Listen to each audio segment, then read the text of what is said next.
Today we're going to be talking about the Violator of the Week, the politician or PAC that I caught breaking the law this week. Wait until you find out who it is.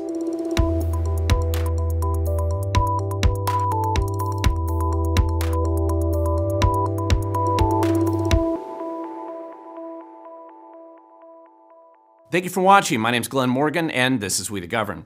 Now, in the past, when I have discussed the violation of the week, I'd actually called it, I think, the complaint of the week, but I've decided that it's more appropriate to call it the violator of the week, because essentially the violation of the week is basically what the Public Disclosure Commission or the ethics laws that we've caught a politician or a bureaucrat or a PAC that's, or a judge that's been breaking the law this week. And as I have discussed in the past, filing complaints against these guys, the political elite who believe that they run our day-to-day lives, is actually a hobby of mine that I've had for many years. And it's if I don't do stories about it here, you're probably never going to hear about these guys. So I thought I'd start doing these, and there's plenty to talk about.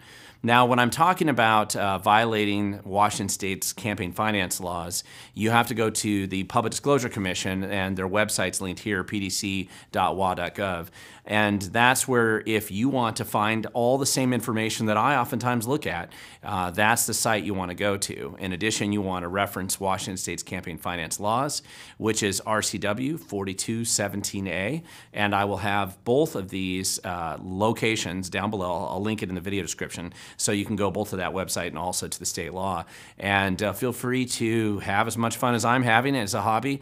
And if you want to have the same hobby as I do, then you would probably find out that there's a lot to discover here. Today I'm going to, for today's violator, I'm going to be going to the 38th Legislative District in Washington State, out on the coast of Snohomish County. And this is one of 49 legislative districts in Washington State. This is where I caught today's violator. And specifically, I was looking at 38th Legislative District Democrats who are headquartered there. Of course, that's their district. And of course, they broke the law again. This isn't the first time that I've caught them breaking the law. And it does seem that they like to break the law on a regular basis. And let's discuss what that actually was this time. In this case, what I found them doing in 2021 was accepting an illegal overlimit cash contribution of $10,000 from the Tulalip tribe. And as a result of my complaint, and because I sent this in and they were clearly caught red-handed, they had to return $4,500 of the illegal overlimit contribution that they had originally received in 2021. And they returned that money in January of 2022.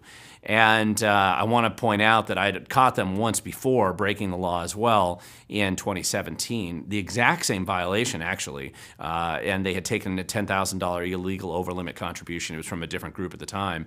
But they had to pay a fine of $150 when that was finally resolved in 2019 by the Public Disclosure Commission. So essentially, this is the second time that they've been caught. The difference is, of course, that you look at the 2019 fine, they actually had to sign a statement of understanding, and it was a formal resolution with a fine. And this time around, they just got a warning letter, please go and sin no more. It seems like they've reduced the proportionality of the violation and the penalty, but that's probably because they are a Democrat group, and this is not totally unusual. But nevertheless, it's worth documenting when a group seems to prolifically want to break the law, as this group does. And I anticipate looking at them closer in the future, because this is probably not going to be the last time that they break the law. They don't seem to be able to help themselves.